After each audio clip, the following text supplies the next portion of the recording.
नमस्कार दोस्तों, स्वागत है आपका अपना यूट्यूब चैनल टुडे एग्जाम पर। दोस्तों, आज के इस वीडियो में हम मैथ के उन सभी ट्रेंड वाले क्वेश्चन का जिक्र करेंगे जो आपके आरआरसी ग्रुप डी एग्जाम 2022 में ट्रेंड में रहा है। इससे पहले हमने 3 पार्ट ऑलरेडी आप लोगों को प्रोवाइड करा चुके हैं। ये एक होल पार्ट है जिसमें आपके जितने भी टॉपिक से प्रश्न पूछे जा रहे हैं सभी टॉपिकों का प्रश्न यहाँ पे आपको देखने को मिलेगा। अगर आपने इस वीडियो को अच्छे से देख लिया और देख के समझ लिया तो आपको आरआरसी ग्रुप डी एग्जाम 2022 में एक भी क्वेश्चन छूट जाए तो आप मुझे बता दीजिएगा। दोस्तों, यहाँ पे जो हम टॉपिक को कवर करेंगे ये आपका एलसीएम है, एचसीएफ है, गोला, शंकु, बेलन, द्विघात समीकरण, माध्यमादिका बहुलक, ट्रिगोनोमेट्री। इसके बाद आपका समचतुर्भुज, सर्किल, ट्रेन, आयु संबंधी, अनुपात, सीआई, एसआई, समांतर श्रेणी और विभाजन का नियम, नंबर सिस्टम, इतने टॉपिकों को देखेंगे। यहाँ पे आपको लगभग 40 से 42 क्वेश्चन है और इस वीडियो की जो ड्यूरेशन हो जाएगी लगभग 40 से 45 मिनट हो जाएगा। तो चलिए दोस्तों, बिना टाइम गवाए शुरू करते हैं। और हाँ, अगर आपके पास अभी टाइम नहीं है तो बाद में देखिए, लेकिन वीडियो को स्किप मत कीजिएगा अगर आप एग्जाम देने वाले हैं तो, ठीक है। बहुत सारे बच्चों की कमेंट है कि होल जो मैथ का जो ट्रेंड है उससे आप वीडियो बना दीजिए, तो इसी को मद्देनजर रखते हुए मैं ये वीडियो आप लोगों के लिए बना रहा हूं। तो चलिए दोस्तों, शुरू कर लेते हैं। एक क्वेश्चन आपके एग्जाम में पूछा जाता है कि भाई द्विघात समीकरण के 2 मूल दिए गए रहते हैं और आपको द्विघात समीकरण निकालना होता है। ये काफ़ी ट्रेंड में है और नो सिंगल शिफ्ट, मतलब एक भी ऐसा शिफ्ट नहीं गया जिसमें ये क्वेश्चन नहीं पूछा गया हो। कुछ बच्चे ने कहा है कि मुझे समचतुर्भुज जो है अंग्रेजी में बता दीजिए, तो मैं अंग्रेजी में समझा दूंगा क्योंकि जो इंग्लिश मीडियम वाले उनको थोड़ा दिक्कत हो जाता है। तो यहाँ पे मैंने बताया है भाई कि द्विघात समीकरण जो है इसके ओरिजिनल फॉर्म पहले आप पहचानिए। ax² plus minus bx plus minus c equal to 0, ये है आपका द्विघात समीकरण का ओरिजिनल फॉर्म। जहाँ पे a किसे कहते हैं, जो x² का गुणज होता है, फैक्टर होता है जो पीछे में रहता है। x का फैक्टर को हम b कहते हैं और c कांस्टेंट टर्म होता है। ये तो हो गया आपका ओरिजिनल फॉर्म। आपको मैंने ये भी बताया है कि भाई जब 2 मूल दिया गया रहे तो समीकरण कैसे क्रिएट करते हैं। तो समीकरण कैसे क्रिएट करते हैं, तो सबसे पहले मान लेते हैं कि एक मूल अल्फा है और एक मूल बीटा है, या फिर ए भी आप मान सकते हैं। तो अल्फा प्लस बीटा का वैल्यू कितना हो जाएगा, 11 और माइनस 1/2 हो जाएगा। जोड़ेंगे तो प्लस माइनस माइनस हो जाएगा। तो 11 में से आधा घटेगा तो 10.5 बचेगा, मतलब 21/2 बचेगा, ठीक है। इसके बाद मूलों का गुणनफल आपका हो जाएगा 11/2 माइनस के, है ना, 11/2 हो जाएंगे माइनस के। अब मैं समीकरण निकालना आपको बताया है कि भाई क्या करना है, तो x² माइनस मूलों का योग इंटू एक्स, तो alpha plus beta into x और प्लस आपका जो है अल्फा बीटा बराबर 0, ठीक है, इतना करना है। तो x² माइनस आपका कितना आ गया, 21/2x, है ना, प्लस माइनस 11/2, मूलों का गुणनफल बराबर 0। अब इसको बैलेंस करना आना चाहिए, तो मैं बैलेंस कर लेता हूँ, है ना। तो नीचे का एलसीएम 2 हो जाएगा, तो ऊपर में क्या हो जाएगा, 2x², है ना, minus 21x plus minus minus 11 बराबर 0। अब ये 0 से ये 2 को गुना होगा तो ये भी 0 में मिल जाएगा। तो आपका फाइनल समीकरण जो आ गया, ये आ गया 2x² माइनस 21x माइनस 11 बराबर 0। जब इसी समीकरण को आप फिर से मूल निकालेंगे तो वही 2 मूल निकल जाएगा, 11 और माइनस हाफ। करके देख लेते हैं, मूलों का योग क्या होता है, माइनस b/a। तो माइनस b/a करेंगे तो माइनस इंटू माइनस 21/2, तो माइनस माइनस प्लस हो जाएगा, 21/2 हो गया मूलों का योग। मूलों का गुणनफल क्या होता है, c/a करेंगे तो क्या होता है, माइनस 11/2 हो जाएगा। तो जो मूलों का गुणनफल आपको पहले से पता है, अल्फा बीटा का मान माइनस 11/2 आया था, तो ये वेरीफाई भी हो गई। आई होप आप समझ गए होंगे। जब भी समीकरण क्रिएट करना हो, x² माइनस मूलों का योग इंटू एक्स प्लस मूलों का गुणनफल बराबर 0, और ये जब नीचे में आ, जैसे 21/2 था, 11/2 था, बैलेंस कर लीजिएगा। आपको ये भी आंसर देखने को मिल सकता है ऑप्शन, लेकिन ये नहीं भी मिल सकता है, इसीलिए आप बैलेंस कर लीजिएगा। तो आपको जो है ये बैलेंस होकर 2x² माइनस 21x माइनस 11 आ गया। बैलेंस करने का मतलब एलसीएम लेके बराबर कर दिए, ठीक है। एलसीएम 2 हो गया तो 2x² माइनस 21x, है ना, और माइनस प्लस माइनस माइनस 11 हो गए बराबर 0। तो यही आपका समीकरण है। चलते हैं आगे। अगला एक प्रश्न आपको एग्जाम में इस प्रकार से आता है कि भाई कोई आंकड़ा रहता है, इसमें माध्य, माध्यिका या बहुलक कुछ भी पूछा जाता है, ठीक है। तो माध्य माध्यिका बहुलक पूछे जाने के लिए जो बहुलक है वो सबसे इजी है। तो बहुलक क्या है, जो मोस्ट टाइम रिपीटेड है। तो यहाँ पे हम देख रहे हैं कि भाई 5 जो है 3 बार रिपीट है, बाद बाकी 8 2 बार है, 7 एक बार, 3 एक बार, 2 एक बार, तो हमारा 8 हो गया आपका बहुलक। ठीक है, 8 हो गया, माफ कीजिएगा 5 हो गया हमारा बहुलक। 5 3 बार है ना, 5 है 3 बार, तो 5 हो गया हमारा बहुलक, 5 हो गया बहुलक। उसके बाद माध्य निकालना है, माध्य। तो माध्य क्या होता है, एवरेज होता है, एवरेज होता है आपका माध्य। सबको जोड़ दीजिए और जितने आंकड़ा है उससे भाग दे दीजिए। तो मैं यहाँ पे जोड़ देता हूँ, 3 2 5 10 18 26 31 38 8 5 13 43, 43 बट्टा 2 2 4 2 6 2 8, 43 बट्टा 8 आपका जो है माध्य निकल के आ गया। माध्यिका में थोड़ा सा झंझट है। माध्यिका में क्या है, पहले आपको सभी आंकड़ों को आरोही या अवरोही क्रम में सजाना पड़ता है। आरोही आरोही अवरोही क्रम कहने का मतलब है असेंडिंग या डिसेंडिंग ऑर्डर। तो मैं इसे असेंडिंग ऑर्डर में सजा देता हूँ। तो 2 3, इसके बाद हमारा है 5 3 बार, इसके बाद हमारा आ जाएगा 7 और इसके बाद हमारा आ जाएगा 2 बार 8। ठीक है, तो यहाँ पे मैं देख पा रहा हूँ कि भाई 8 ही आंकड़े हैं। अगर 9 होता तो 4 इधर छोड़ता, 4 इधर छोड़ता और मेरा बीच वाला जो है माध्यिका हो जाता। लेकिन यहाँ पे 8 आंकड़ा है तो मैं 3 इधर छोड़ूंगा, 3 इधर छोड़ूंगा और ये दोनों जो बचा है तो 5 और 5 10 बट्टा 2, मतलब 5 हमारा जो है माध्यिका भी 5 ही होगी। तो ये हो गया हमारा माध्य माध्यिका बहुलक। अभी जो मैं बात कहा ये अधिकांश बच्चे नहीं समझ पाए होंगे। जैसे मान लीजिए कि आपका 3 ही आंकड़ा है 1 2 3, इसका माध्यिका निकालना है तो ये पहले से ही असेंडिंग ऑर्डर में सजा हुआ है, तो इसको एक इधर छोड़ दिए एक इधर छोड़ दिए, 2 हमारा माध्यिका हो गया। लेकिन जब मान लीजिए 4 आंकड़ा हो जाएगा 1 2 3 4, तो फिर कहाँ छोड़ेंगे आप, किसको छोड़ेंगे? तो फिर आपको क्या करना पड़ेगा, एक एक छोड़िए और ये बीच में 2 बच जाएगा फिर, तो इन दोनों को जोड़ के 2 से भाग, यही माध्यिका हमारा हो जाता है। आई होप आप माध्य माध्यिका बहुलक क्लियर हो गया। अब माध्य माध्यिका बहुलक से एक प्रश्न इस प्रकार से आता है। ठीक है, हाँ यहाँ पर भी मैं बता देता हूं कि जब आंकड़ा भी दिया रहे और लगातार संख्या रहे तब भी आप माध्य माध्यिका बहुलक निकाल सकते हैं। जैसे 1 2 3 4, इसमें बोल रहा है कि माध्य माध्यिका बहुलक निकालो। मान लो बहुलक निकालने के लिए बोलो, माध्य माध्यिका तो इजी है, माध्य में एवरेज हो जाएगा और माध्यिका में जो है असेंडिंग ऑर्डर में सजाई है 2 + 3 बटा 2 हो जाएगा। लेकिन बहुलक कैसे निकालोगे, क्योंकि सब संख्या तो एक ही बार रिपीट है, तो आपका जो माध्य और माध्यिका निकलेगा उसी के सूत्र का प्रयोग करके हम बहुलक निकाल लेंगे। कौन सा सूत्र, ये सूत्र कि भाई बहुलक बराबर 3 माध्यिका माइनस 2 माध्य। क्या होता है, बहुलक बराबर 3 माध्यिका माइनस 2 माध्य, ये होता है ना। तो इसको प्रयोग करके मैं निकालूंगा, यहाँ भी इसी का प्रयोग करके निकालता हूँ। यहाँ माध्य 12 है, बहुलक 24 है, आपसे माध्यिका पूछा गया है तो बहुलक है आपका 24। तो 24 बराबर माध्य है 12, तो 3 इंटू मान लेते हैं माध्यिका m है माइनस 2 गुने 12, 24 इधर आके जुड़ेगा तो 48 हो जाएगा, है ना। 48 बट्टा 3, तो माध्यिका का वैल्यू आपका 16 हो जाएगा। तो ये हमारा आंसर है। तो दोस्तों आप यहाँ जो है माध्य माध्यिका बहुलक सीख लिए हैं, द्विघात समीकरण क्रिएट करना सीख लिए हैं। चलते हैं आगे। जो बच्चे समचतुर्भुज में कमेंट किए हैं कि मुझे समझ में नहीं आया, यहाँ पे आपको पूरी समझ में आ जाएगी, थोड़ा ध्यान से सुनिए। समचतुर्भुज की पहले जो क्षेत्रफल होता है वो क्या होता है, 1/2 गुने पहला विकर्ण गुने दूसरा विकर्ण, और मुझे कुछ भी नहीं जानना है इसके अंदर, क्योंकि इसके अंदर क्षेत्रफल पूछा जाएगा या फिर पैरामीटर पूछा जाएगा। पैरामीटर होता ही क्या है किसी चीज का, टोटल लंबाई, तो 4 गुने भुजा हो जाएगा आपका पैरामीटर इसका भी। तो ये तो हो गई सूत्र वाली बात। अब इसकी जो प्रॉपर्टीज है काफ़ी इंपॉर्टेंट है और एग्जाम में आपको जो है बार बार परेशान कर रहा है, और इतना हल्का है कि मैं तो बोलता हूँ ये पूछना ही नहीं चाहिए। ठीक है, मैं क्या बता रहा हूँ कि समचतुर्भुज की सभी भुजा आपको बराबर होता है। ठीक है, एक एक बात सुन लीजिए जिनको तकलीफ है ना। और जो ये दोनों डायगोनल जहाँ पे कटेंगे, मान लीजिए कि ये P बिंदु पे कट रहा है, तो ये P बिंदु से मैं नाम दे देता हूं तो अच्छा रहेगा, ABCD, ये हमारा जो है समचतुर्भुज है जो P बिंदु पे दोनों डायगोनल एक दूसरे को काट रहा है। तो PA की लंबाई अगर मान लीजिए x है तो PC का लंबाई भी x होगा, यानी आधा आधा में यहाँ से यहाँ डिवाइड हो जाता है।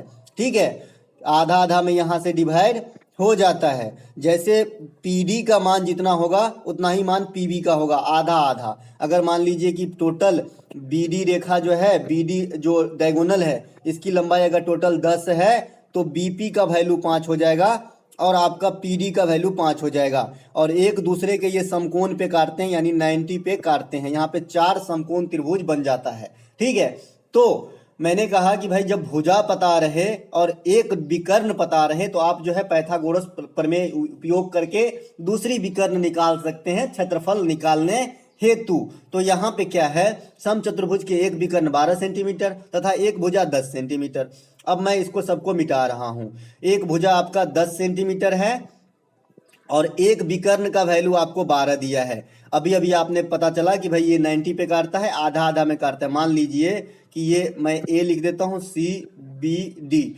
एसी विकर्ण है एक, दोनों विकर्ण में से किसी को भी आप लिख सकते हैं। तो एसी विकर्ण का वैल्यू आपको जो है 12 सेंटीमीटर दे रखा है और ये पी बिंदु पे कट रहा है। तो सीपी की लंबाई कितनी हो जाएगी, सीपी की लंबाई हो जाएगी 6 और ये आपका भुजा 10 है। तो समकोण त्रिभुज में जब कर्ण 10 है और इन दोनों भुजाओं में से एक का मान मालूम है, मान लीजिए ये है 6, तो ये नहीं निकल आएंगे। ये कैसे निकलेंगे, 10 का स्क्वायर माइनस 6 का स्क्वायर का रूट अंडर।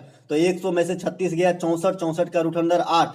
तो ये वाला जो विकर्ण यहाँ से पीबी की लंबाई जो है 8 निकल के आ गया। तो अब हमारा दोनों विकर्ण निकल चुका है। एसी पहले से पता है 12 है। अब बीडी की वैल्यू मैं यहाँ से निकाल लिया हूँ, क्योंकि यहाँ पीबी तक का जो है 8 आ गया तो पूरे का 16 हो जाएगा, क्योंकि आधा आधा में काटता है। अब दोनों विकर्ण मुझे पता है, मैं क्षेत्रफल निकाल लूंगा आराम से। 1/2 गुने पहला विकर्ण गुने दूसरा विकर्ण कर लेता हूँ। 1/2 गुने 12 गुने 16, इसको जो हम 6 से काट देंगे, 16 छक्के के 96 आपका आंसर हो जाएगा। आई होप सबको समझ में आ गया होगा इसके सारे प्रॉपर्टीज। ठीक है, चलते हैं आगे। बहुत सारे सवाल बताने हैं। एक प्रश्न यहाँ पे मैंने फिर से इसी से रख लिया, इसमें भी क्लियर हो जाएगा। समचतुर्भुज की एक विकर्ण 12 सेंटीमीटर तथा दूसरा विकर्ण 60। यहाँ तो डायरेक्ट है, 1/2 गुने 12 गुने 60, कुछ नहीं करना है, दोनों विकर्ण का मान दे दिया है तो आपको जो है 360 आंसर हो जाएगा। ठीक है, चलते हैं आगे। अगला एक प्रश्न यहाँ पे है कि राम, श्याम और मोहन किसी काम को 18 दिन, 15 दिन और 21 दिन में करते हैं। तीनों मिलकर काम कितने दिन में करेंगे। सबर रखिए, एक एक प्रश्न आएगा जो आपको ट्रेंड में चल रहा है। पहले इजी से स्टार्ट करेंगे, अभी टाइम एंड वर्क में मैं प्रवेश कर रहा हूं। दोस्तों 18, 15, 21 का एलसीएम ले लेंगे। तो 18, 15 और 21 का एलसीएम लेंगे तो 3 छक्के 18, 3 पंचे के 15 और आपका 3 सत्ते के 21। तो अब आपका आ गया 3 और अब तो नहीं कटेंगे, 6, 5, 7, 6 पंचे 30 और 7 तिया 21, 6 पंचे 30 और 7 तिया 210। तो 210 तिया के 630 आपका जो है एलसीएम हो जाएगा। कितना हो जाएगा, 630 आपका एलसीएम हो जाएगा। तो मैं 630 एलसीएम कर लेता हूँ। 630 एलसीएम कर लिया। अब मैं एफिशिएंसी निकालूंगा। ये एलसीएम जो होता है हमारा, यही पूरा काम होता है, टोटल काम मैं मानता हूँ, एज्यूम करता हूँ। ठीक है, तो मैं पहले राम की एफिशिएंसी निकालता हूं। तो 630/18, इसको काट के देखते हैं कि कितना आता है। 630/18 एफिशिएंसी ऐसे ही निकालते हैं, एलसीएम में जितना दिन में वो काम कर रहा है उससे भाग देते हैं। एक एक बात समझिए, 9 दूनी के 18, 9 सत्ते के 63, 0, यानी इसकी एफिशिएंसी आपका 35 आ गया है। कितना आ गया है, 35 आ गया है राम का एफिशिएंसी 35 आ गया है। इसके बाद 15 किसका है, श्याम का। तो श्याम का एफिशिएंसी निकाल लेते हैं। 15 दूनी के 15 चौका के 60, 15 चौका के 60, 3 पर 0 30, तो इनका 42 आ गया है। इसके बाद 21 से कर लेते हैं, 21 तिया 63, 30 आ गया है। अब सबकी एफिशिएंसी निकल चुका है आपको। तो एक दिन में कितना काम करेगा,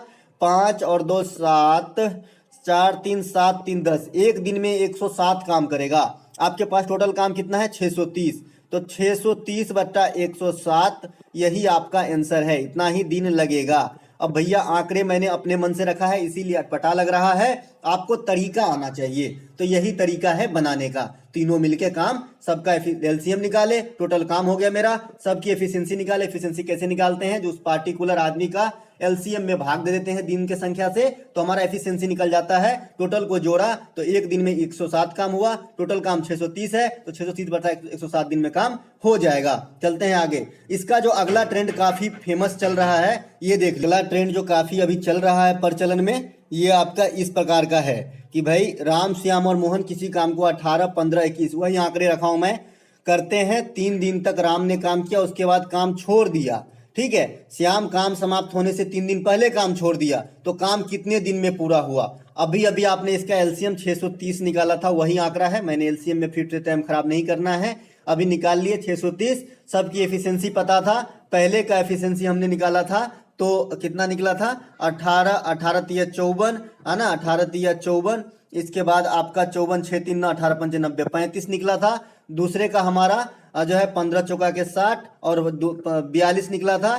उसके बाद हमारा तीसरे का जो है 30 निकला था और ये टोटल जोड़ने के बाद 107 हुआ था। लेकिन यहाँ पे ये काम नहीं है, यहाँ पे क्या काम है कि भैया इस बीच में छोड़ छोड़ के आदमी चला जा रहा है। तो राम 3 दिन तक ही काम किया, तो राम की इफिशियंसी 35 है, तो 35 के स्पीड से 3 दिन काम किया। उसके बाद राम चला गया काम छोड़ के। उसके बाद श्याम काम समाप्त होने से 3 दिन पहले काम छोड़ दिया, माना कि काम x दिन में समाप्त हुआ है, तो श्याम कितने दिन काम किए होंगे, x माइनस 3 दिन काम किए होंगे। किस इफिशियंसी के साथ, 42 एफिशिएंसी के साथ, ठीक है, प्लस। और जो तीसरा आदमी है मोहन, ये लास्ट तक काम किया रहा है क्योंकि इसके बारे में कोई इंफॉर्मेशन नहीं है, तो 30 के स्पीड से ये x दिन तक काम किया। अब इसी को बराबर करेंगे कितने, 630 के बराबर, क्योंकि टोटल काम आपका 630 है। इससे आपका x का वैल्यू निकल जाएगा। पहले ये 105 इधर आके घट जाएगा, तो 630 में से 105 घटाएंगे तो 525 हो जाएगा। तो इतना बराबर 525, 42x प्लस 30x मतलब 72x,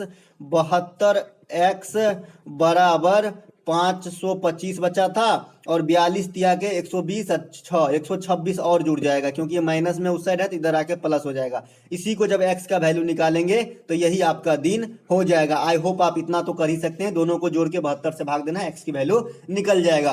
तो ये आपको जब भी काम कोई छोड़े पकड़े तो आपको है इसी ट्रेंड में चलना है, इसी अंदाज में बनाना है। सबका एलसीएम निकालना है, सबकी इफिशियंसी निकालनी है, कौन कितना दिन काम किया वो देख लेना है। तो राम खाली 3 दिन तक काम किया, अगर 21 दिन काम किया होता तो 21 से गुना करते, तो 3 दिन काम कर लिया। प्लस दूसरा आदमी जो है श्याम, श्याम काम समाप्त होने से 3 दिन पहले छोड़ देता है, तो माना कि मैं x दिन में काम समाप्त हुआ, तो x माइनस 3 दिन तक क्या होगा, 42 की एफिशिएंसी के साथ 42 इंटू एक्स माइनस 3 लिख दिया। प्लस जो लास्ट आदमी है मोहन है ना, मोहन जो है 30 की एफिशिएंसी के साथ अंतिम तक डटे रहे, तो x दिन तक काम किया, सबको जोड़ा 630 के बराबर की x की वैल्यू निकाला, हमारा आंसर निकल गया। चलते हैं आगे। एक प्रश्न आपको इस ट्रेंड में देखने को मिलता है टाइम एंड वर्क से कि रमेश 1/5 काम को 12 दिन में, अब मैं बता रहा हूं इसमें आपको कुछ दिमाग में, 1/5 को 12 दिन में, तो 12 पंचे 60, एक काम कितने दिन में करेंगे, 60 दिन में। क्रॉस गुना कर लिया कीजिए, ठीक है, और हमेशा काम एक होता है तो आपको ध्यान रहे कि एक साइड एक आ जाए, ठीक है, ठीक है। तो आपका जो है 60 दिन में काम करेगा आपका कौन, रमेश। रमेश कितना दिन में काम कर लिया भैया, 60 दिन में। उसके बाद गुड़िया है कि 2/3 काम 8 दिन में करती है, तो 2/3 काम 8 दिन में करती है, मैं इसे बराबर दे दूंगा, 2 चौका के 8 कर दूंगा, इधर 1 हो गया, हमेशा एक साइड एक होना चाहिए। तो 12 दिन में गुड़िया पूरा काम कर लेगा। गुड़िया कितने दिन में काम करेगी, 12 दिन में। कोना कानी गुना कीजिए तो आपका 4 तिहाई के 12, 1 बराबर 12, तो 12 दिन में पूरा काम करेगी। तो कितने दिन लगेंगे, दोनों अगर साथ में काम किए तो 2 आदमी के काम के लिए आप एलसीएम भी मत निकालिए, 2 आदमी के काम के लिए एलसीएम से चलेंगे। एक ही विधि सिखाऊं, नहीं जाने दीजिए, ये भी इजी है, a गुने b बट्टा a प्लस बी कर लेंगे, तो यही आपका 2 आदमी के मिलके काम हो जाता है। दोनों का दिन तो पता ही हो गया, 60 दिन और 12 दिन, तो 60 गुने 12 बट्टा 72, 12 छक्के 72, 6 दही के 60, आपका 10 दिन आंसर हो जाएगा। आप इसे एलसीएम से भी चलेंगे तो वही रिजल्ट आएगी। 60 दिन में एक आदमी कर रहा है, एक आदमी 12 दिन में कर रहा है, दोनों का एलसीएम हो गया आपका 60, इफिशियंसी 1 हो गया, इफिशियंसी 5 हो गया, एक दिन में टोटल काम 6 हो गया, टोटल काम है 60, 60 बट्टा 6 मतलब 10 दिन। तो कहीं से भी चलिए आपको बनाने आना चाहिए। चलते हैं आगे। अगला एक प्रश्न, हमारा टाइम एंड वर्क लगभग समाप्त हो गया, इससे ज्यादा आपसे टाइम एंड वर्क में नहीं पूछेगा। सबसे ज्यादा जो जटिल था कि बीच में काम छोड़ के चला जाने वाला, वो भी बता दिया। एक प्रश्न यहाँ पे कि एक नल किसी खाली टंकी को 15 आवर में, दूसरी नल 60 आवर में खाली करता है। एगो 15 आवर में प्लस वाला है भरने का काम, और 60 आवर में खाली करता है। दोनों नल एक साथ खोली जाए तो टंकी का 75% कितने समय में भरेगा। अब यहाँ पे ये लॉजिकल हो जाता है, भाई पूरा रहता है तो डायरेक्ट लोग निकाल देता है, लेकिन 75% है तो आपको 75% निकालना पड़ेगा। देखिए, तो 60 और 15 का एलसीएम निकाल लेंगे, वही टाइम एंड वर्क वाली विधि, तो आपका 60 हो जाएगा। भराई वाला जो नल है उसकी एफिशिएंसी कितनी हो जाएगी, 4, और जो खाली करने वाला नल है उसकी एफिशिएंसी -1 हो जाएगा, क्योंकि खाली कर रहा है, ठीक है। 60 बटा 60 मतलब 1, मतलब निगेटिव काम कर रहा है तो -1। तो 1 घंटा में कितना काम होगा, प्लस के 3 काम, तो टोटल काम कितना में होगा, 20 घंटे में। तो 20 घंटे में 100%, तो आपको 75% निकालना है तो आपको जो है 15 जो है घंटा लगेगा। भाई 20 आवर में 100% काम हो रही है, तो तो आपको 75% काम निकालना है, मतलब 3/4 काम निकालना है, तो 20 को 3/4 से भी गुना कर सकते हैं डायरेक्ट, कोई फर्क नहीं पड़ता। 3/4 75% मतलब 3/4 होता है भैया, 75/100 मतलब 25 चौका 100, 25 तिया 75 मतलब 3/4, है ना। तो इसको काट देंगे तो भी 15 दिन आपका आंसर आ जाएगा। ये भी ट्रेंड में है, क्योंकि पूरा काम तो आदमी को बनाने की आदत होती है, लेकिन जैसे ही आपको लास्ट में थोड़ा सा एक इन्फॉर्मेशन ऐड करता है, बच्चे घूम जाते हैं।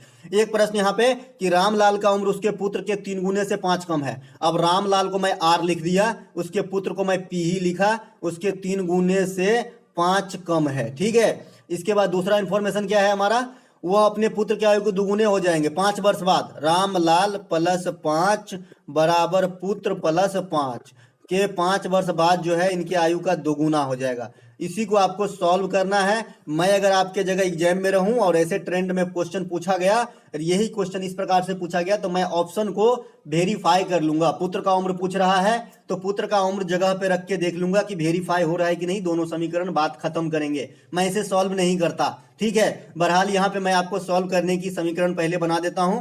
r minus P three, 3p बराबर -5, और इधर करेंगे तो r माइनस 2p बराबर 5 हो जाएगा, ठीक है।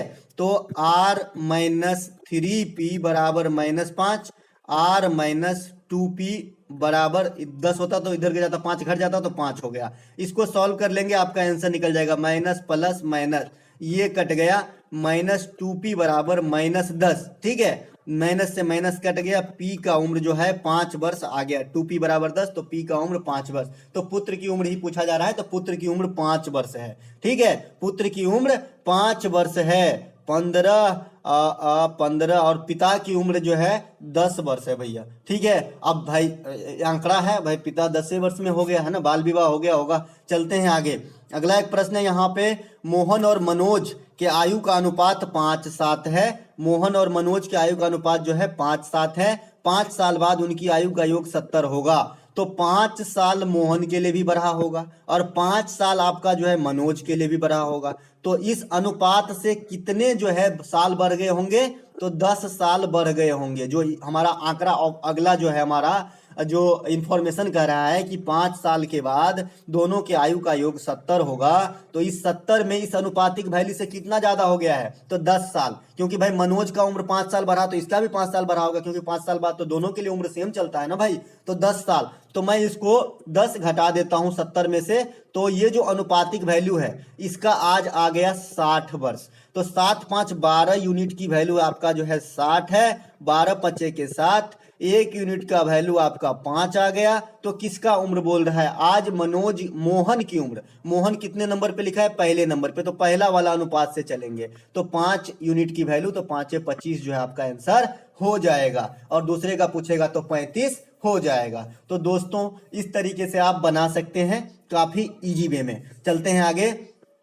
अगला एक प्रश्न पूछा गया यहाँ पे कि किसी संख्या को 16 से विभाजित करने पर 13 शेषफल बचती है। यदि उसी संख्या को 7 से विभाजित किया जाए तो शेष क्या बचेगा। अब आपको गोल गोल नहीं घूमना है, जो शेष पहले बार में बचता है उसी शेष के साथ आप संक्रिया कर देंगे, इसी शेष के साथ जो है आप ऑपरेशन करेंगे, ठीक है। तो हमारा शेष पहले बार में 13 बचा है, इसी 13 को मैं दूसरी बार जिससे भाग देने के लिए बोल रहा है उसी से भाग दे देता हूं। तो 7 का 7 लगेगा, हमारा 6 रिमाइंडर बच जाएगी, तो हमारा 6 आंसर हो जाएगा। जो शेषफल बचे उसी में भाग दे दीजिए फिर से, ठीक है। अगर इसी में बोल दे कि संख्या के वर्ग को 7 से भाग दिया गया, समझिए अगर बोल दिया जाए कि भाई 13 शेष बचता है, 16 से विभाजित करने पर 13 शेष बचता है, यदि संख्या को वर्ग को जो है 7 से भाग दिया जाए तो आपको कुछ नहीं करना है, 13 को वर्ग यानी 169 को 7 से भाग देना है। 7 दूनी की 14, 2 2 पर 9 29, 7 चौका के 28, तो 1 शेषफल बचेगा। तो ये सारा प्रक्रिया आपको शेष के साथ ही करना है और सेकेंडों में निकल के पतली गली से निकल लेना है। एक प्रश्न यहाँ पे, लगातार 21 सम संख्याओं का औसत क्या होगा। दोस्तों लगातार 21 सम संख्याओं का औसत पूछा जा रहा है आपसे, तो जो मैं सूत्र बनाऊंगा उसको पहले वेरीफाई कर देता हूं ताकि आपको याद सदा के लिए रह सके। मान लीजिए पहला सम संख्या 2 है, दूसरा 4 है, तीसरा 6 है। मैं यहाँ पे 3 सम संख्या लगातार ले रहा हूं, इन तीनों का औसत निकालिए। 6 4 10 2 12/3 मतलब 4, ठीक है। कितना हो गया 6 4 10 2 12/3 मतलब 4 हमारा एवरेज आ गया 3 लगातार सम संख्याओं का। इससे हमारा क्या निष्कर्ष निकला, अगर मैं एक और दिखा दूं तो आप निष्कर्ष खुद ही पहचान लेंगे। 2 4 6 8 ले लेता हूं, 8 6 14 4 18 2 20, 20/4 मतलब 5। क्या ये निष्कर्ष निकल रहा है? देखिए देखिए ध्यान से देखिए क्या निष्कर्ष निकल रहा है कि जितनी लगातार सम संख्याओं का औसत पूछ रहा है उससे एक ज्यादा औसत आता है ना। जैसे यहाँ पे 3 संख्या हमने लिए तो 4 आया था, 4 संख्या लिए तो 5 आया था। अब औसत क्या होती है भैया, तो जानते ही है ना कि सबको जोड़ के जितने आंकड़े हैं उससे भाग। तो यहाँ पे मैंने 2 4 और 6 को जोड़ा तो 10 हो गया था, 12 हो गया था, और 3 को आंकड़ा है तो 3 से भागे तो 4 निकल गया था, है ना। तो इसी प्रकार से तो हमारा सम संख्याओं का औसत क्या होता है, n+1। सम संख्याओं का औसत क्या होता है, n+1। तो 21 सम संख्या है तो इसका औसत कितना हो जाएगा, 22 हो जाएगा आंसर। चलते हैं आगे। एक भी क्वेश्चन नहीं छूटेगा दोस्तों, विश्वास कीजिए एक भी क्वेश्चन नहीं छूटेगा। लगातार 59 विषम संख्याओं का औसत क्या होगा। अब मैं विषम संख्या को वेरीफाई कर लूं तो आपको समझ में ज्यादा आ जाएगा। जैसे अभी अभी आपने सम संख्या को देखा, पहला विषम संख्या 1 है, 3 है, 5 है। मैं 3 ही लेता हूं, तीनों को जोड़िए, 5 3 8 1 9, 9/3 हम कर लेते हैं। अगर 3 विषम संख्या लेते हैं तो हमारा रिजल्ट आता है 3। ठीक है, अगर मैं एक और ले लेता हूं, 1 3 5 7, ठीक है, 7 5 12 3 15 1 16, 16/4 कर लेंगे तो हमारा कितना आ जाएगा, 4 आ जाएगा। इससे क्या निष्कर्ष निकला कि जितना भी लगातार विषम संख्याओं का औसत पूछा जाए उतना ही आंसर होता है। ठीक है, तो 59 विषम संख्याओं का औसत कितना हो जाएगा। यहाँ पे आपने देखा मैंने 3 विषम संख्या लिया था तो 3 ही आया औसत, यहाँ पे मैंने 4 विषम संख्या लिया था तो 4 ही आया औसत। तो 59 विषम संख्या अगर लगातार लेंगे तो 59 आएगा औसत। तो ये हमारा आंसर हो जाएगा। तो सम संख्या का लगातार सम संख्याओं का औसत कितना था, n सम संख्याओं का औसत n+1, n विषम संख्या का औसत डायरेक्ट n होता है। तो ये दोनों बात आपको ध्यान रखना है, कभी भूल भी जाओ ना तो वेरीफाई करना, जैसे मैं अभी किया हूं ऐसे कर लीजिएगा, सेकेंडों का काम है। एक प्रश्न यहाँ पे 1 से लेकर 50 तक कितने अभाज्य संख्या होती है। दोस्तों इससे क्वेश्चन आपको रीजनिंग में भी पूछा जाता है, इसमें लॉजिक में भी आपसे पूछा जाता है ये क्वेश्चन।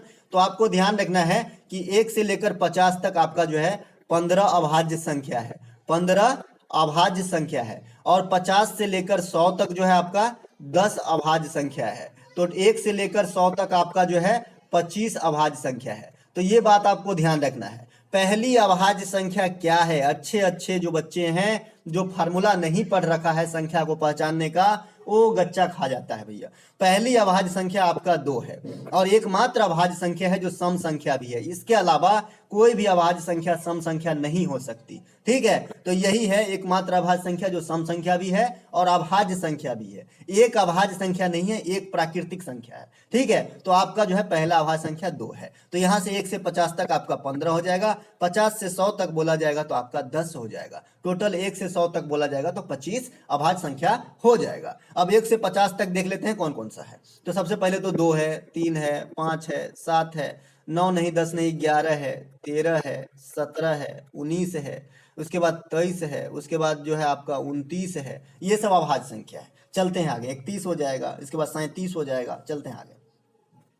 एक प्रश्न यहाँ पे किसी घनाभ की आयाम, आयाम मतलब जो लंबाई चौड़ाई ऊंचाई उसका डायमेंशन है, ये इसके बारे में बोल रहा है कि 3 5 1 है तथा आयतन 1800 है, तो घनाभ की संपूर्ण पृष्ठ का क्षेत्रफल क्या होगा। कल भी पूछा गया था ये।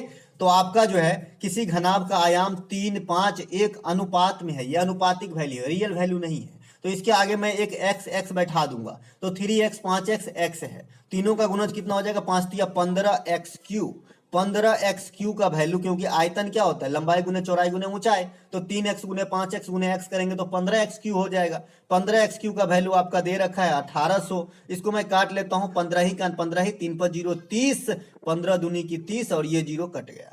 ठीक है, 120 से कटेगा जी, हाँ 120 से कटेगा। 15 3 5 0 30, 15 दूना के 30, सही है, 120 से कटेगा। अब x3 का वैल्यू क्या आ जाएगा, 120। x को 120 को अगर मैं तोड़ूं तो 8 से अगर मैं इसको काटूं तो 8 का 8, 4 5 8 5 40, 15 8 120 हो जाएगा। ठीक है, 15 8 120 हो जाएगा। तो x का वैल्यू कितना निकला, 2 क्यूब रूट 15। ठीक है, ये आपका निकल गया है x का वैल्यू।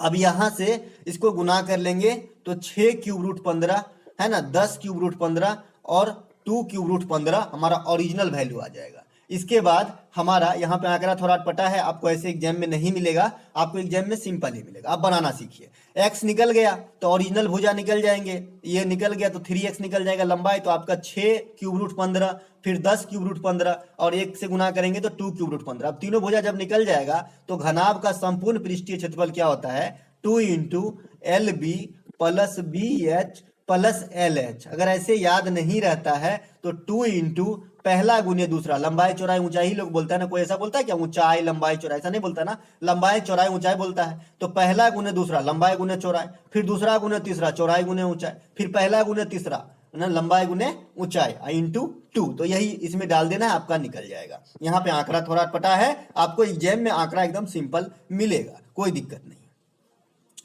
एक यहाँ पे प्रश्न है, किसी त्रिभुज के 3 कोणों का अनुपात 2 3 5 है तो त्रिभुज की बड़ी भुजा के बहिष्ठ कोण। अब दोस्तों आपको अंतः कोण और बहिष्ठ कोण के बारे में मैंने बताया है। मान लीजिए कि भाई एक कोई आंकड़ा है, मान लेते हैं त्रिभुज ही ले लेते हैं, ये त्रिभुज है आपका, ये त्रिभुज एक ABC त्रिभुज है, इसको D तक बढ़ा दिया गया कंस्ट्रक्ट करके।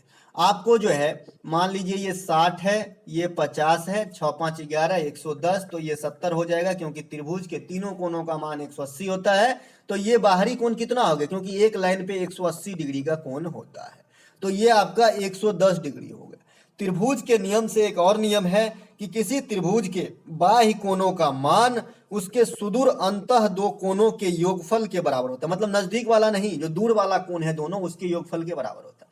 तो आप क्या समझे कि भाई लाइन पे 180 होता है, इंटरनल कोण 70, तो एक्सटर्नल कोण 110 हो जाता है। ये त्रिभुज के प्रॉपर्टीज से भी आता है और लाइन के प्रॉपर्टीज से भी आ जाती है। तो यहाँ पर जो आपसे पूछा जा रहा है कि 2 3 5 के अनुपात में है, त्रिभुज के कोण है, मतलब तीनों कोण का। अब त्रिभुज की तीनों कोणों का वैल्यू 180 डिग्री और 2 3 5 है, मतलब 5 3 8 2 10 यूनिट का वैल्यू है। ये काट दिए हम, 1 यूनिट का वैल्यू 18 आ गया। हमारा जो कोण आ गया, एक तो आ गया 18 दूनी की 36, एक आ गया 18 पचे के 90 और एक आ गया हमारा 18 तिहाई के 54। ठीक है, ये तीनों कोण आ गया। अब ये नहीं पूछ रहा है कि कोण कौन सा है बड़ा, ये बोल रहा है कि जो सबसे बड़ा कोण है ना, इसका बहिष्ठ कोण। तो इसको मैं कंस्ट्रक्ट करके भुजा को आगे बढ़ा दिया। अब लाइन पे 180 डिग्री का कोण होता है, तो जो त्रिभुज के इंटरनल पार्ट में आप 90 देख रहे हैं, तो एक्सटर्नल पार्ट में भी 90 होगा, क्योंकि 180 कोण होता है लाइन पे। या फिर अगर इस नियम से नहीं चले तो त्रिभुज के बाह्य कोणों का मान सुदूर अंतः दो कोणों के योगफल के बराबर होता है। मतलब ये जो थीटा आएगा बाहरी वाला, ये वाला, इसका योग क्या होगा, इसके और इसके योगफल के बराबर होगा। तो इससे भी क्लियर हो जाएगा। चलते हैं आगे। एक प्रश्न यहाँ पे है कि 36 संतरे बेचने पर एक फल विक्रेता को 4 संतरे के विक्रय मूल्य के बराबर हानि हुई, उसे कितने प्रतिशत हानि हुई। अब दोस्तों मैंने आपको पहले बता रखा है, इससे पहले वाले वीडियो में भी, कि भाई इस प्रकार के प्रश्न में आप गलती बिल्कुल नहीं करेंगे। और गलती कब नहीं करेंगे, जब आप पहचानेंगे कि किसको मानना है। तो मैंने कहा था जहां भी बराबर लिखा रहे, इसके पहले जो के लिखा रहे, देख लीजिए इसके पहले सीपी है या एसपी जो है उसी को 1 रुपया मानिए, तो उसके पहले आपका विक्रय मूल्य है, तो मैंने विक्रय मूल्य को 1 रुपया मानूंगा। तो 36 संतरा अगर मैं बेचूंगा तो ये एसपी है हमारा, और 1 रुपये के दर से 36 को बेचेंगे तो 36 को रुपया आ जाएगा। ठीक है, लेकिन बोल रहा है कि 4 संतरे के विक्रय मूल्य के बराबर हानि हुई, तो क्रय मूल्य जो है आपका 36 संतरे का 40 रुपया हो जाएगा, है ना भैया। 4 गो संतरा अगर 1 1 रुपये से बेचोगे तो 4 रुपये आएगा ना। 4 गो संतरा के बराबर हानि हुआ है, तो विक्रय मूल्य 36 तो क्रय मूल्य 40 हो जाएगा, क्योंकि 4 संतरा के विक्रय मूल्य हानि है, तो हानि आपका हो गया 4 रुपया। तो 4 गुने 100 अब बट्टा क्रय मूल्य कितना है 40 रुपया। 36 भूल से भी मत कर दीजिएगा, कभी भी हानि प्रतिशत या लाभ प्रतिशत आप क्रय मूल्य के हिसाब से कैलकुलेट करते हैं। अगर विक्रय मूल्य के हिसाब से कैलकुलेट करना रहे तो मतलब प्रश्न में दिया रहेगा कि विक्रय मूल्य के अनुसार क्या लाभ हुआ क्या हानि हुआ, तभी आप करें। ठीक है, तो यहां से 20 दूनी की 40, 20 पंचे के 100, आपका 4 2 से काट दिया, और तो 10% की जो है हानि हो जाएगी। चलते हैं आगे। अगला एक प्रश्न हमारा समतुल्य बट्टा से आता है भाई। समतुल्य बट्टा 2 वाला ट्रेंड में है, मैंने यहाँ पर 3 वाला रख लिया है, ताकि आपको अगर 3 वाला भी पूछे तो दिक्कत की सामना ना करना पड़े। पहले 2 के साथ संक्रिया करेंगे और तब तीसरे के साथ करेंगे, जो रिजल्ट आएगी दोनों के बाद। ठीक है। एक बात मैं पहले बता दूं कि कोई बच्चा ऐसे नहीं करेगा कि पहले 30 और 10 को ले लेते हैं, अच्छा लग रहा है देखने में, तो गलती हो जाएगा। जैसे ये लिखा है वैसे ही आपको लेना है, ठीक है। तो पहले मैं 30 और 20 को लूंगा। पहले इसका होता क्या है, x plus Y minus X Y by 100, ये होता है आपका समतुल्य बट्टा, ठीक है। कोई आदमी ऐसे भी करता है इसको कि 100 गुने 70 बट्टा 100 गुने 80 बट्टा 100 गुने 90 बट्टा 100, इससे भी आंसर आएगा, कोई दिक्कत नहीं, लेकिन फिर कैलकुलेटर करना पड़ेगा। तो यहाँ पे 30 प्लस 20 माइनस 30 गुने 20 बट्टा 100, X plus Y minus X Y by 100, ये दोनों जीरो उड़ गए। 30 20 50 में से 6 गया तो आपका 44 हो गया। अब इन दिनों का जो है समतुल्य 44 आ चुका है। अब इस 44 का मैं 10 के साथ वही क्रिया करूंगा जो पहले 30 और 20 के साथ किया था। तो 44 प्लस 10 माइनस 44 गुने 10 बट्टा 100। मैं आज आराम से पढ़ा रहा हूं दोस्तों, आप लोगों के कहने पे। आप लोग बोलते हैं बहुत फास्ट पढ़ाते हैं। यहाँ पे 44 जीरो कट गया, ये 4.4 हो गया, ये भी जीरो को हटा दिया नीचे से। 44 10 54 हो गया, 54 माइनस 4.4, तो हमारा 49.6 जो है समतुल्य छूट आ जाएगा, इन तीनों छूट के बराबर, 30 20 और 10 के बराबर। चलते हैं आगे। अगला एक प्रश्न हमारा इस प्रकार से अनुपात में आता है कि भाई इस प्रकार से दे दिया है 2a 3b 4c abc, कुछ भी पूछा जा सकता है, ऐसा नहीं कि 2a 3b 4c 9 7 8 कुछ भी 50 2 करोड़ कुछ भी पूछा जा सकता है। भैया आपको बनाने आना चाहिए। मैंने कहा था कि जब आपको इस प्रकार से क्वेश्चन देखने को मिले और abc का पार्टिकुलर अनुपात आपसे अगर पूछा जाए तो आप क्या करेंगे, मुझे अब a का निकालना है, तो मैं ए वाले गुणज को भूल जाऊंगा 1 सेकेंड के लिए और इन दोनों गुणज को गुना करके लिख लूंगा, 4 तिहाई के 12। अब मुझे बी को निकालना है तो कुछ सेकेंड के लिए मैं बी का गुणज भूल जाऊंगा। अब ए और सी का गुणज बचा, इन दोनों को गुना कर लेंगे, 4 दूनी के 8। अब मुझे सी का निकालना है, सी का गुणज भूल गए, यानी जिसका निकालना है उसका गुणज भूल जाते हैं, तो इन दोनों का 6, हमारा जो है 6 आ गया। ये और छोटा होता है तो छोटा कर लीजिए, 2 छक्के 12 2 चौका 8 2 तिहाई के 6, इससे छोटा नहीं होगा। यही हमारा आंसर है, ए अनुपात बी अनुपात सी है। अब इसके साथ कोई भी संक्रिया आपसे पूछे, जैसे पूछ दिया कि ए बी अनुपात बी माइनस सी करिए, तो कर सकते हैं क्योंकि ए बी सी का मान आपके पास अवेलेबल है। ऐसे ही निकालिएगा, कुछ समय नहीं लगेगा, नहीं तो फिर के मान के निकालना है तो ज्यादा टाइम लग जाएगा। एक प्रश्न आपको इस प्रकार से देखने को मिलता है कि ए बट्टा 3 बी बट्टा 4 सी बट्टा 5, ए बट्टा 3 बराबर बी बट्टा 4 बराबर सी बट्टा 5, तो ए बी सी पूछा जाता है। भैया जब भी ऐसे रहे ना तो जो नीचे रहे वही आंसर होता है, तो 3 4 5 हमारा आंसर हो गया। ए बी सी का जो अनुपात है 3 4 5 है, ठीक है। ये कैसे आता है ये भी मैं करके दिखा दूं, लेकिन इससे पहले मैं आपको बता दूं कि अगर मान लीजिए कि यहाँ पे भी 3 होता है कि ए बट्टा 3 बराबर 3b बट्टा 4 बराबर सी बट्टा 5, तब ये लॉजिक काम नहीं करेगा, तब जो मैं अभी बताने जा रहा हूं उसके अनुसार चलना होगा। अगर इसके ऊपर वाले अंश में कोई गुणज नहीं है तब तो यही लॉजिक है कि डायरेक्ट जो नीचे है वही आपका जो है अनुपात हो जाता है। लेकिन अगर ऊपर में कोई गुणज है, समझिए ऊपर में कोई फैक्टर है, अगर बी के पहले मान लीजिए 5 होता, 5b बट्टा 4 होता, तो फिर ये काम नहीं करेगा। तो फिर कैसे काम करेगा भाई, तब क्या काम करेगा, जो मैं तरीका सिखा रहा हूं उसमें सभी एवरग्रीन है वो, और यदि ऐसे रहे तो डायरेक्ट आंसर हो जाएगा जो मैं बताया। तो अगर मान लीजिए इसको कैसे बनाते हैं, कैसे यही चीज आएगा, तो देख लीजिए। ए बट्टा 3 बराबर बी बट्टा 4 बराबर सी बट्टा 5 है, सबका एलसीएम ले लीजिए, 5 चौका 20 तिया 60 हो जाएगा। इसको काटेंगे तो क्या हो जाएगा, 12a बराबर इसको काटेंगे तो 15b, एलसीएम से काटना है। फिर इसको काटेंगे तो 60 है, 1 सेकेंड, 60 है तो ये 20 हो जाएगा जी, ये 20 हो जाएगा, और ये हो जाएगा आपका 12c, ठीक है। अब जो अभी सिखाया था भाई ए का निकालना है तो ए का भूल जाइए, बी का निकालना है तो बी का भूल जाइए। तो मैं ए का निकालूंगा तो 15 गुने 12 180, ए का निकल गया। फिर अनुपात बी का निकालना है तो 12 गुने 20 12 दूना 24 240। फिर सी का निकालना है तो 12 भूल गए, 15 गुने 20 मतलब 300। इसको आप काटिए, वही चीज निकल जाएगा फिर से, ठीक है। 1 0 से 1 0 सब में उड़ा दिए, 18 24 30 बचा है, 36 का 18 6 चौका 24 और 6 पंचे के 30 आ गया, 3 4 5 जो अभी बताया था कि भाई यही सेम होगा। तो अगर ऊपर में गुणज रहे तो आप ये तरीका को फॉलो करें, ऊपर में गुणज जैसे इस सवाल में नहीं है तो डायरेक्ट आपका आंसर हो जाएगा। चलते हैं आगे। अगला एक प्रश्न है हमारा, दो संख्याओं का गुणनफल आपका 4725 है तथा लघुत्तम समावर्तक 315 है, तो इन संख्याओं का एचसीएफ क्या होगा? इन संख्याओं का एचसीएफ क्या होता है? एलसीएम गुने एचसीएफ बराबर पहली संख्या गुने सेकेंड नंबर यानी दूसरी संख्या। इस पे डाल के आप निकाल लेंगे 4725 बराबर 315 गुने एचसीएफ का मान निकल जाएगा। एक प्रश्न यहाँ पे, दो संख्याओं का योग 12 है तथा गुणनफल 35 है, तो इन संख्याओं का व्युत्क्रमों का योगफल। ये आपके एग्जाम के सवाल है, पूछे गए हैं। तो ये आपका मान लीजिए कि x प्लस वाई, पहले मैं सिखा दूं, नहीं तो ये तो डायरेक्ट है कि आपका 12/35 आंसर होगा। ये आपका एक्स वाई का वैल्यू 12 दे रखा है और ये आपका दे रखा है एक्स वाई का वैल्यू आपका 35 दे रखा है, ठीक है, ये दे रखा है। अब मैंने इससे पहले भी ये सवाल एग्जैक्ट बताया है। तो x प्लस वाई का वैल्यू 12 है, तो 1/x प्लस 1/y का आपको वैल्यू पूछ रहा है। भाई दो संख्या आपने एक्स वाई माना, उनका व्युत्क्रम क्या होगा? उल्टा व्युत्क्रम मतलब 1/फलना, 1/राम, राम का उल्टा क्या? 1/राम, ठीक है। तो यहाँ पे एक्स वाई एलसीएम हो जाएगा तो y प्लस एक्स होगा। अब x प्लस वाई लिखिए चाहे y प्लस एक्स लिखिए, प्लस वाले में कोई फर्क नहीं पड़ता है, लेकिन माइनस वाले में फर्क पड़ जाएगा। तो यहाँ पे प्लस वाला पूछ रहा है, तो बहरहाल मैंने यहाँ पे सीधे x प्लस वाई का वैल्यू कितना है? 12/35 हमारा आंसर हो जाएगा। चलते हैं आगे।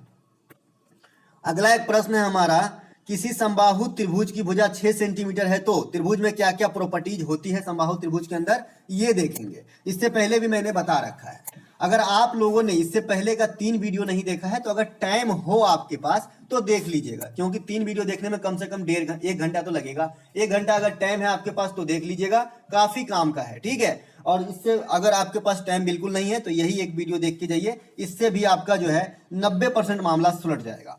तो दोस्तों, किसी समबाहु त्रिभुज की भुजा 6 सेंटीमीटर है, त्रिभुज का क्षेत्रफल क्या होगा? तो भाई त्रिभुज की क्षेत्रफल, समबाहु त्रिभुज का क्षेत्रफल जो होता है √3/4 गुने भुजा स्क्वायर होता है। इसमें डाल देंगे तो आपका आंसर निकल जाएगा। √3/4 गुने 6 कर लेंगे, 2 दूनी की 4, 2 तिहाई के 6, 2 तिहाई के 6, 9√3 आपका आंसर हो जाएगा। तो ये तो हो गया क्षेत्रफल। मैं समबाहु त्रिभुज में कभी फुर्सत मिलेगा, मतलब एग्जाम के बाद ही हो पाएगा अब तो मैं आपको जो है समबाहु त्रिभुज और समकोण त्रिभुज की ऐसी प्रॉपर्टीज दूंगा कि जिससे मतलब जितने भी ट्रेंड के क्वेश्चन बन पाएंगे आप सेकेंडों में कर पाएंगे, आपको पेन चलाने की जरूरत नहीं है, ठीक है। लेकिन यहाँ मैं नया चीज नहीं सिखाना चाहता, आपका एग्जाम नजदीक है। त्रिभुज का परिमाप क्या होगा? टोटल भुजाओं की लंबाई होती है तो 18 हो जाएगा। इसके बाद आपसे बोला गया है त्रिभुज की ऊंचाई क्या होगी? त्रिभुज की ऊंचाई मतलब ये बीच वाला जो आप देख रहे हैं, इसके यहां से यहां तक की पोर्शन को हाइट कहते हैं। ये हाइट क्या होगी?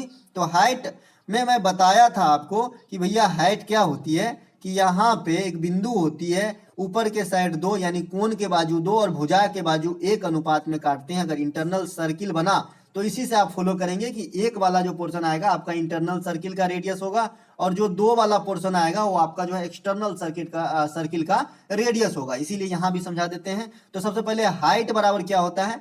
हाइट बट्टा भुजा, भुजा मान लेते हैं कि ए बी है, ये ए बी सी समबाहु त्रिभुज है और हाइट के सामने मैंने कहा था कि √3 और भुजा के सामने 2, इससे आपका हाइट निकल जाएगा। आप इसको उल्टा कर देंगे तो इधर भी उल्टा कर दीजिएगा, ए बी बट्टा हाइट बराबर 2/√3 होगा, ठीक है। और हाइट बट्टा ए बी लिख रहे हैं तो √3/2, कहने का मतलब है हाइट के सामने हमेशा √3 रहेगा, भुजा के सामने हमेशा 2 रहेगा। ये आपका सूत्र है, इससे आपका हाइट निकल जाएगा, ठीक है। अब त्रिभुज के अंदर अंतःवृत्त की क्षेत्रफल पूछा जा रहा है।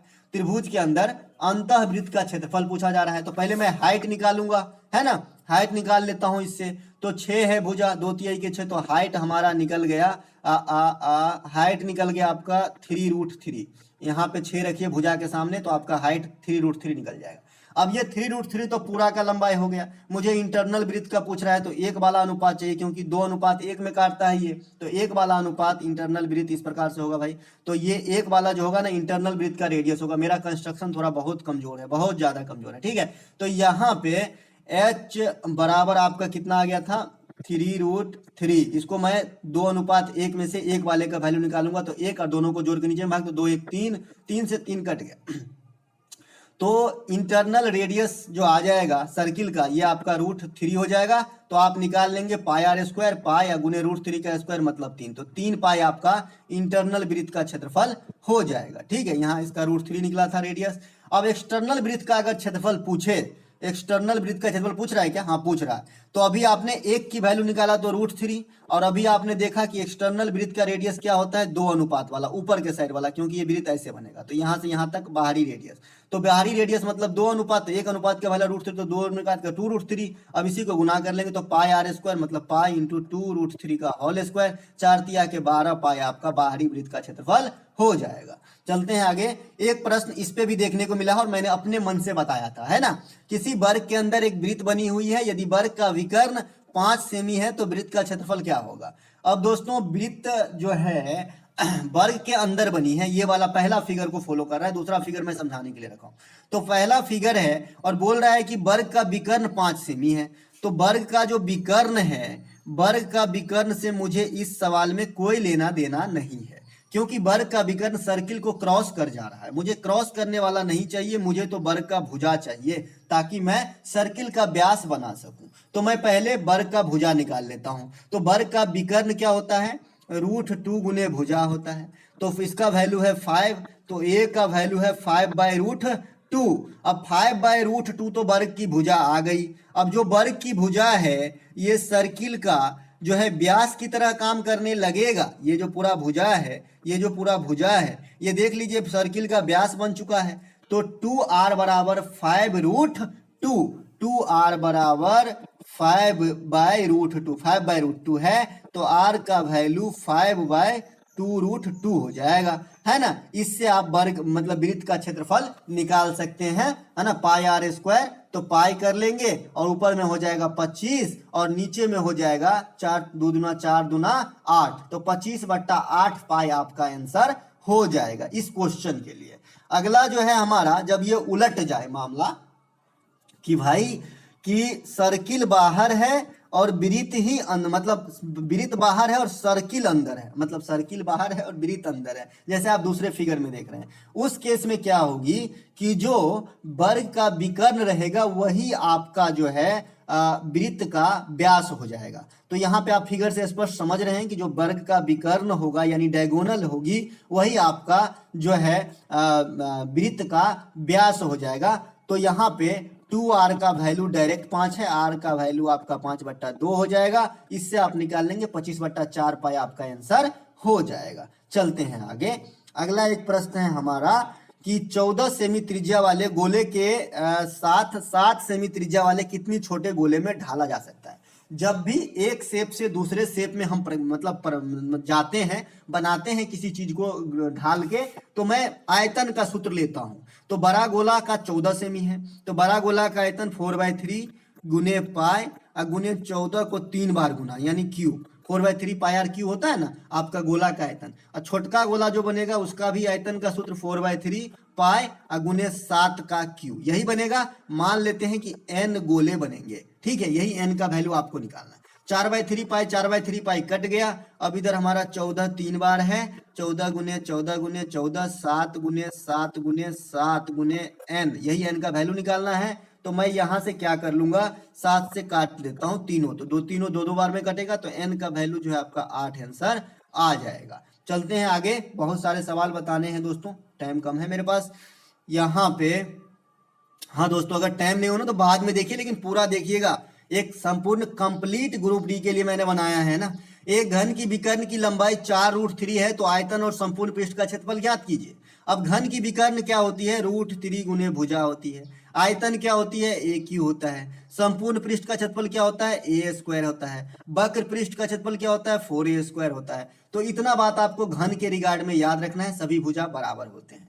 तो चलते हैं आगे। तो यहाँ पे विकर्ण दे दिया है, तो √3 इंटू a का वैल्यू आपको 4√3 दिया, √3 कट गया, a का वैल्यू आपका 4 आ गया है। तो आयतन की बात करेंगे तो आयतन AQ हो जाएगा, 4 चौका 16 चौका 64 आपका जो है आयतन निकल गया। इसके बाद संपूर्ण पृष्ठ का क्षेत्रफल करेंगे तो 6 गुने A² होता है, तो 6 गुने 4 चौका 16 16 छक्के 96 जो है आपका संपूर्ण पृष्ठ का क्षेत्रफल हो गया। चलते हैं आगे। अगला एक प्रश्न हमसे पूछ रहा है कि एक लंबवृत्तीय बेलन की आधार का व्यास 7 सेंटीमीटर, इसकी ऊंचाई 80 है, तो इसका आयतन। अब बेलन में सब दिन समझाता हूं भैया, क्योंकि बेलन में जब संपूर्ण पृष्ठ क्षेत्रफल पूछता है तो बच्चा जो है याद नहीं रख पाता है आपका फार्मूला, क्योंकि मेंसुरेशन फार्मूला बेस्ड है। भाई बेलन की जो है यहां से यहां तक को रेडियस कहते हैं, यहां से यहां तक को हाइट कहते हैं, और दोनों मुंह इसका सर्किल जैसे होता है। आयतन की बात करेंगे वॉल्यूम की तो पाई आर स्क्वायर एच होता है। वक्र पृष्ठ की बात करेंगे है ना, पार्शियल सरफेस एरिया, तो आपका 2 पाई आर एच हो जाएगा, है ना। टोटल सरफेस एरिया की बात करेंगे तो 2 pi R H plus 2 pi R square होगा, क्योंकि ये दोनों बार सर्किल का 2 क्षेत्रफल जुड़ जाता है। ये हो गई सूत्र की बात। अब यहाँ पे आपका व्यास 7 है तो आर क्या हो जाएगा 7/2, आधा होता है व्यास का आधा त्रिज्या, और हाइट आपका जो है 80 दे रखा है। आयतन पूछा जा रहा है पाई गुने आर स्क्वायर, मतलब 7/2 का 2 बार अगुने 80, 20 चौका के 80, 20 7 49 गुने 20 पाई आपका आंसर हो जाएगा। 49 गुने 20 पाई आपका आंसर हो जाएगा। एक बात और बता दूं कि जब आपके ऑप्शन में पाई के टर्म में है तो आप पाई का मान कभी भी एग्जाम में नहीं रखें, नहीं तो पता चलेगा 2 मिनट टाइम भी खराब किए और फिर से वहीं पहुंच गए, है ना। एक प्रश्न यहाँ पे कि भाई सेक थीटा का वैल्यू 65/63 है, तो थीटा न्यून कोण है तो इसका मान चाहिए 8 cosec theta minus cot theta का। अब भाई पहले आपको कुछ जानना होगा, अगर आप आज ही देखे हैं ये वाला प्रश्न तो, कि साइन थीटा कॉस थीटा और टेन थीटा का मान आपको आना चाहिए। मैंने कहा भाई ये लंब है, ये आधार है और ये कर्ण है, हिंदी में समझिए। तो मैंने कहा था कि भाई लाल काका LALKKA ये होता है आपका साइन होता है, कॉस होता है और टेन होता है। साइन कहने का मतलब लंब बट्टा कर्ण होता है, यानी L/K। आधार बट्टा कर्ण कॉस होता है और लंब बट्टा आधार टेन होता है। ये तो हो गई पहचान, ठीक है, ये हो गई आपकी पहचान। अब जो है इन 3 थीटा से 3 थीटा और क्रिएट कर सकते हैं। साइन का उल्टा जो है आपका कोसेक हो जाता है, जो यहाँ पे लिखा गया है। टेन का उल्टा आपका कॉट हो जाता है और कॉस का उल्टा आपका सेक हो जाता है। ये सब समझ में आ गई। अब चलते हैं आगे। यहां पे दे रखा है कि सेक थीटा का वैल्यू 65/63। अब सेक किसका उल्टा होता है कॉस का, और कॉस बराबर आपने क्या लिखा था आधार बट्टा कर्ण, तो ये कर्ण बट्टा आधार है, कर्ण बट्टा आधार है। तो कर्ण के जगह पे मैं 65 लिख लेता हूं, आधार के जगह पे मैं 63 लिख लेता हूं।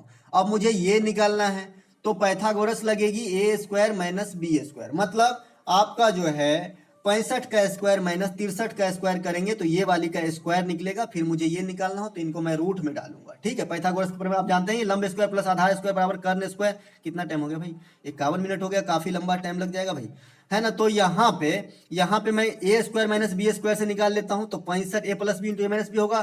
तो 65 और 63 को जोड़ेंगे तो 128, और 65 में से 63 गया तो 256 हो जाएगा, मतलब ये 16 निकल गया। ये भुजा आपका 16 निकल गया। अब क्या पूछ रहा है आप डाल दीजिए यहाँ पे कोसेक थीटा मतलब साइन का उल्टा, तो 65/16 है ना। तो आपका क्या क्या भुजा निकल गया है, 16 निकल गया है, 63 है और आपका ये देखा 65। आपका कोसेक थीटा चाहिए तो 8 इंटू कोसेक थीटा मतलब साइन का उल्टा, तो साइन क्या होता है लंब बट्टा कर्ण, तो कर्ण बट्टा लंब करना पड़ेगा, तो 65/16 हो जाएगा आपका ये। इसके बाद माइनस कॉट थीटा मतलब टेन का उल्टा, तो 63/16 हो जाएगा ये। इसी को सॉल्व करेंगे आपका आंसर निकल जाएगा। एक यहाँ पे प्रश्न है, एक लंबवृत्तीय शंकु के आधार की त्रिज्या 21 सेंटीमीटर, ऊंचाई 28, तो संपूर्ण पृष्ठ का क्षेत्रफल। अब भाई साहब शंकु की संपूर्ण पृष्ठ की क्षेत्रफल आपसे पूछा जा रहा है ना। तो शंकु की संपूर्ण पृष्ठ का क्षेत्रफल pi R L plus pi R square होता है। इसमें से क्या कॉमन ले सकते हैं, तो पाई आर कॉमन ले सकते हैं, तो एल प्लस आर आपका आंसर हो जाएगा, ठीक है। अब यहाँ पे क्या ऊंचाई दिया है और त्रिज्या दिया है, एल आपको निकालना पड़ेगा। एल में पाइथागोरस लगता है, मैंने आपको बताया है। ये जो आपको फिगर दिख रहा है, इस फिगर में ये आपका 90 पे काटता है, तो L² बराबर क्या होता है H² प्लस R²। तो यहाँ से L² की वैल्यू मैं निकाल लूंगा 28 का स्क्वायर प्लस 21 का स्क्वायर का रूट अंडर, अगर L का मान निकालना है तो ये जो निकलेगा L निकल जाएगा आपका, ठीक है। ये L जैसे ही पता चल जाएगा समथिंग, मान लीजिए कि L ही है, अभी आप निकालेंगे जैसे मैंने बताया वैसे पाइथागोरस से। फिर आपको रखना है pi R into L plus R, बस इतना सा करना है, संपूर्ण पृष्ठ का क्षेत्रफल निकल जाएगा। शंकु का आयतन की बात करेंगे तो बेलन के आयतन का 1/3 होता है, 1/3 पाई आर स्क्वायर एच होता है। सब बच्चा ये करके मुझे आंसर बताएगा भैया, ठीक है। ये आंसर जरूर बताएगा, तब मुझे लगता है कि अगर आप जो कमेंट करते हो अपने पॉजिटिव वे से करते हो, ऐसे नहीं, मजाक नहीं कर रहे हो, ठीक है। एक प्रश्न यहाँ पे, एक गोलों की त्रिज्या का अनुपात 1:2 है और उसके पृष्ठ क्षेत्रफलों का अनुपात क्या होगा। अब गोले के त्रिज्याओं का अनुपात 1 है, पृष्ठ क्षेत्रफल क्या होता है 4πr², है ना। तो मैंने दोनों का लिख लेता हूं डायरेक्ट और काट दूंगा, या फिर आप बराबर भी कर सकते हैं ना। तो 4π दोनों में होगा, r² है तो त्रिज्या का 1 है तो 1 का स्क्वायर कर लेंगे, x भी कर सकते हैं, x², 2x², कोई दिक्कत नहीं, तो 4x² हो जाएगा, ठीक है। इसके बाद नीचे में कर लेते हैं 4π और 2 का स्क्वायर गुने 4, 4πr², 4πr², यही चीज है ना। मतलब गोला का संपूर्ण पृष्ठ का क्षेत्रफल 4πr² होता है ना, 4/3πr³ आपका जो है क्या होता है, आयतन होता है। तो यहाँ पे 4π से 4π कट गया, तो आपका 1:16 के अनुपात में हो, 1:4 के अनुपात में, माफ कीजिएगा 1:4 के अनुपात में होगा भाई, 1 का स्क्वायर और 2 का स्क्वायर, तो 1:4 हो जाएगा आपका आंसर, ठीक है। चलते हैं आगे, 4πr²। एक प्रश्न यहाँ पे है, आपको रेकरिंग से देखने को मिल रहा है कि भैया रेकरिंग जो होती है वो क्या होती है, पहले इसे समझ ले थोड़ा सा कि रेकरिंग क्या होती है। रेकरिंग मान लीजिए कि मैंने 2 3 0.235 लिखा, तीनों पे डाल दिया रेकरिंग। इसका कहने का मतलब है कि 235 वट्टा जितने पे रेकरिंग है उतनी बार 9 नीचे है, ठीक है। तो ये हो गया सिंपल फलन। इसके बाद मान लेते हैं कि यही आंकड़ा लिखते हैं 235, और मैंने खाली 35 पे बार लगाया और 2 पे बार नहीं लगाया, तो आप क्या करेंगे इसमें 235 तो लिख ही लेंगे जो भी लिखा है, जिस पे बार नहीं है उसको घटा देंगे, और जितने बार बार है उतनी बार 9 लिखेंगे, और जिस पे बार नहीं है उतनी बार 0 लिखेंगे। तो हमारा इसका जो सिंपल फॉर्म आएगा 233/990 आएगा। आई होप आप समझ गए होंगे, इससे ज्यादा आपसे पूछा नहीं जा रहा है, ठीक है, इससे ज्यादा आपको पूछा नहीं जा रहा है। मान लीजिए इसका जोड़ घटाव भी पूछ लिया गया, अगर आपको बैलेंस करने आता है, बार को सही करने आता है, तो आप आराम से कर सकते हैं। चलिए ये हिसाब बनाते हैं।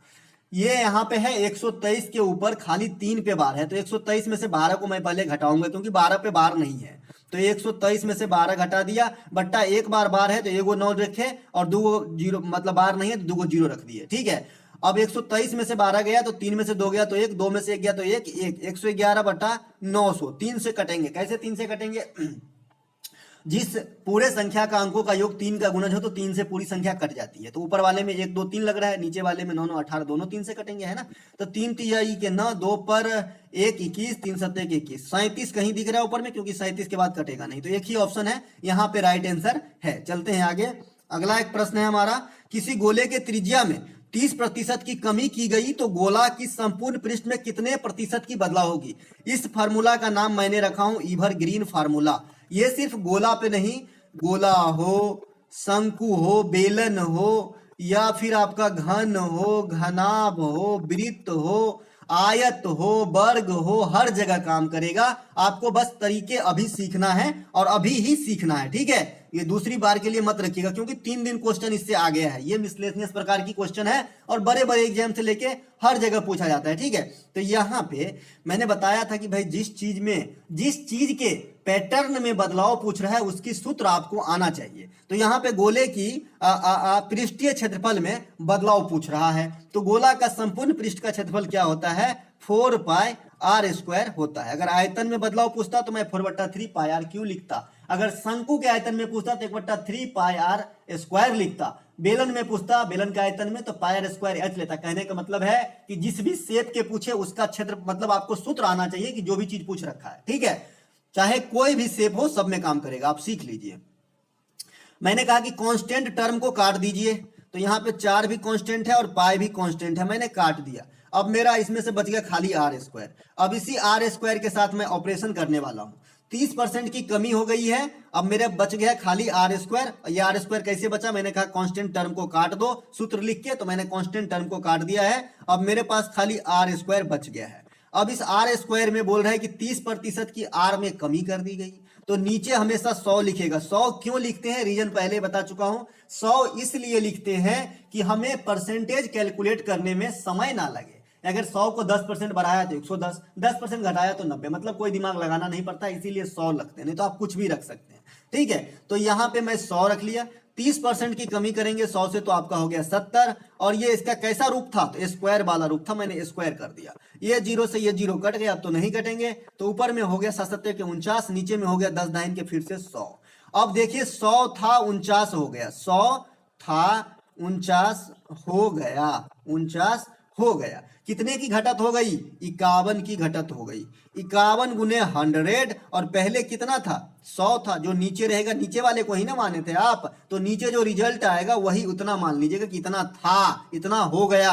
अगर बढ़त होती रेडियस में तो ऊपर वाला बढ़ जाता, अभी घटा रहे हैं तो घट गया है ना। तो यहाँ 100 से 100 कट गए, 51% जो है आपकी घटत हो जाएगी। अगर आप गोले की रेडियस में 30% की कमी करोगे तो उसके पृष्ठीय क्षेत्रफल में 51 घट जाएगा। आई होप आप समझ गए होंगे। इसको आप अलग अलग शेप पे एक दो बार आजमा ले। जैसे बेलन का कुछ भी ले लीजिए कि एक बेलन की त्रिज्या मैं ले लेता हूं 7 है, ऊंचाई ले लेता हूं 21 है, और इसकी त्रिज्या को जो है 10% बढ़ा दिया गया। चलो 10% बढ़ा दिया गया, और हाइट को जो है 10% घटा दिया गया। अब इसके आयतन में फर्क चाहिए मुझे, तो आयतन क्या होता है? Pi R square H. तो पाई आर स्क्वायर एच लिख लिया, पाई कांस्टेंट है काट दिया। अब आर स्क्वायर एच बच गया है हमारा फार्मूला। आर स्क्वायर एच के साथ मैं संक्रिया करूंगा तो आर में जो है 10% बढ़ा रहा है, तो आर पहले 100 था, अब 110 हो गया। इसका 2 बार स्क्वायर है, और गुने एच में 10% घटा रहा है, तो पहले एच 100 है, अब एच 90 हो गया है। अब इसको काट लेंगे, यही हमारा आंसर हो जाएगा। 121 गुने 9 बट्टा 10 दाइन के 100 दाइन के 1000 नीचे। ठीक है, इसी को जो है 1000 से कितना बढ़ गया या घट गया? तो 1 नमा के 9, 9 दूनी के 18 का हाथ में 1, 1 नमा के 9 और 1 10, 1089 हो गया, और पहले 1000 था। 89 की बढ़त हो गई। 89 गुने 100 बट्टा 1000 था, 2 जीरो कट गया, यानी 8.9% की बढ़त हुई है। बढ़त या घटत कैसे पता करेंगे? ऊपर वाला बढ़ रहा है ना भाई, ऊपर वाला 1089 हो गया मतलब बढ़ गया, तो 8.9% की बढ़त होगी। अलग अलग शेप पे आप अप्लाई करें। इसके बाद ट्रेन वगैरह भी देख लें, इसमें मैं शामिल आज नहीं कर पाया हूँ। ट्रेन वाला छूट गया शायद सीट, मैंने क्वेश्चन तो टाइप किया था लेकिन ये इंक्लूड नहीं कर पाया। नेक्स्ट वीडियो में कर दूंगा। आई होप आपको मजा आया होगा, और मेरा विश्वास है कि आपने ये चारों वीडियो देखा तो आपको एग्जाम के अंदर क्वेश्चन की प्रॉब्लम नहीं होने वाली, गारंटी। ठीक है, तो चलिए दोस्तों, अच्छा लगा हो तो लाइक कर लीजिएगा। मिलेंगे एक नए वीडियो में, तब तक के लिए जय हिंद दोस्तों।